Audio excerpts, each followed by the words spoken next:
The Mormon Tabernacle Choir and Orchestra at Temple Square left home base in Salt Lake City and headed for the eastern United States and Canada for the 2011 summer tour. But getting all the choir members there took more than a quick farewell. Tour planners enlisted the service of 3 chartered planes, nearly a dozen buses, and 8 semi-trailers full of equipment.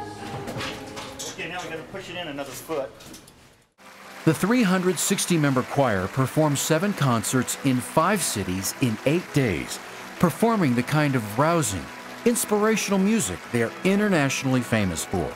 The best part of being on tour is just having that new audience each performance, and to see the reaction.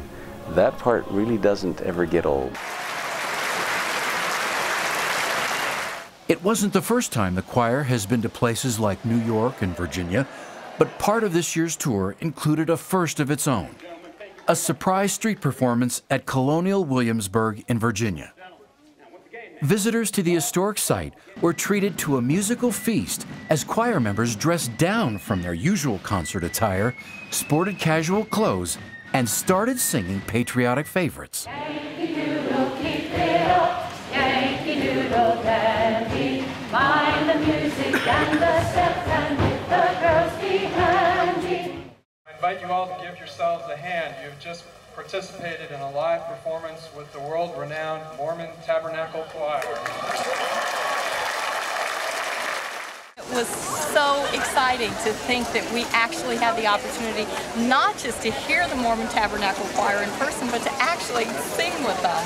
It just, I could never have imagined to have an opportunity to do that. It was such a great idea. In all, the choir covered more than 1,200 miles on the road between Norfolk and Toronto.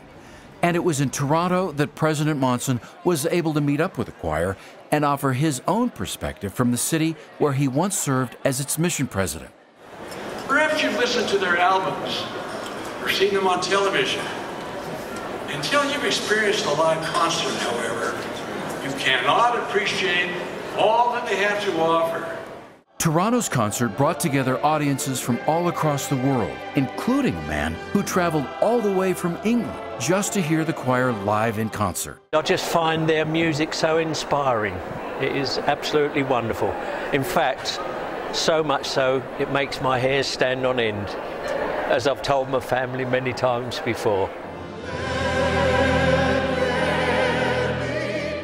After returning from their East Coast tour, the choir joined together with Broadway stars Brian Stokes Mitchell and Linda Eder to pay tribute to the Mormon pioneers at the Pioneer Day Commemoration Concert, where they honored the men and women serving in the military.